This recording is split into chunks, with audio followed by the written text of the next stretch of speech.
I can tell you what I think is going on to the degree that you can reduce it to something quickly explicable. I think Iran is desperate because of the tenuous hold on power that the mullahs now have in Iran, given their own citizens' rebellion. I think they see the Abraham Accords, which were the most significant step forward towards peace in the Middle East for like 75 years. They see the Abraham Accords as an existential threat. This is a last-ditch attempt by the Iranian mullahs to use the Islam against Jews story to prop up their own dismal reign.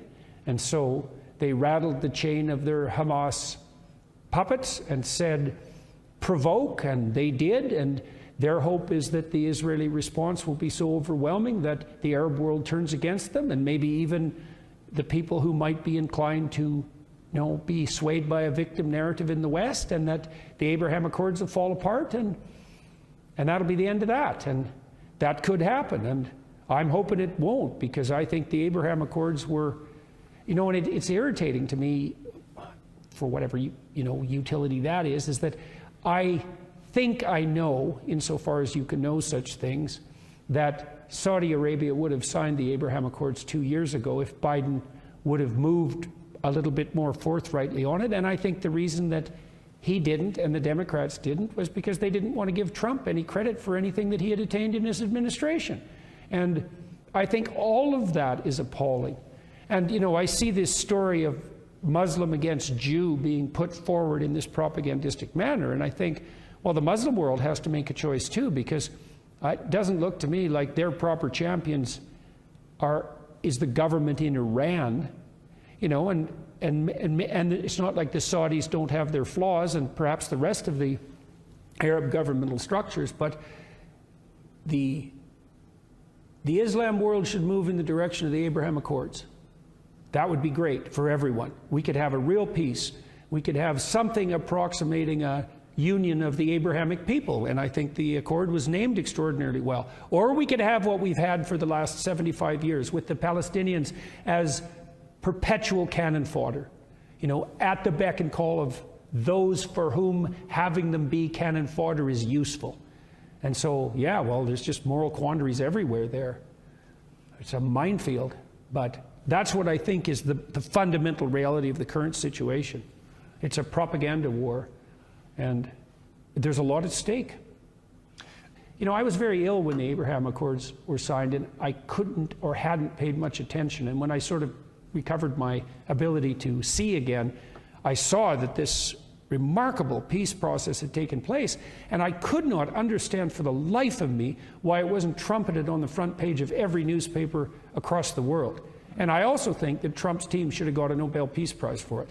I cannot see how you could possibly make a counter-argument to that for all of Trump's flaws and for his administration's flaws. This was a major accomplishment. And yet, and I know the Saudis were behind it. They didn't sign it, but it wouldn't have gone forward without their nod and wink. And I believe, that if Biden would have taken the opportunity and been a bit magnanimous in his response to Trump, which he could have been, instead of thinking of him as Satan himself, that he could have enticed the Saudis into a peace accord. And we wouldn't be in this damn situation now. And now we're playing it out the hard way, because the Iranians could win the propaganda war, and they've got, God only knows how many agents they have in the West, promoting the kind of social upheaval that we've seen on the streets in the last few weeks.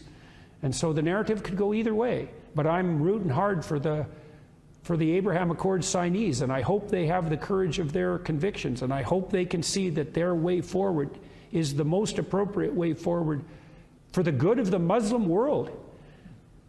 Or what, are we going to stay in some 14th century conflict between the fundamentalist Muslim world and the Jews? Jesus, that sounds, we've had enough of that, haven't we? You'd think. And that doesn't mean I know what Israel should do, because I wish I had that wisdom.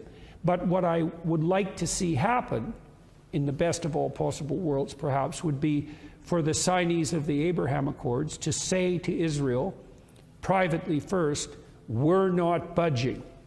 And then maybe And then maybe to take a foray into the public and say that, it would be lovely to see Saudi Arabia come out and say, you know, we're going to continue the Abraham peace accord process. And then Israel could say, well, if the Abraham Accord holds and we have the probability of expanding it, we can take the risk of not being so devastating in our response to Hamas, and they could back off, but because there'd be a counter victory in it for them. And so as far, like, I can't see a better pathway forward than that, and I think that's a potentially realistic pathway, especially because that would also have the side benefit of not allowing Iran to prevail. So that's the best I can do on how this might proceed in the most optimistic possible way. And I don't know if that's good enough or not.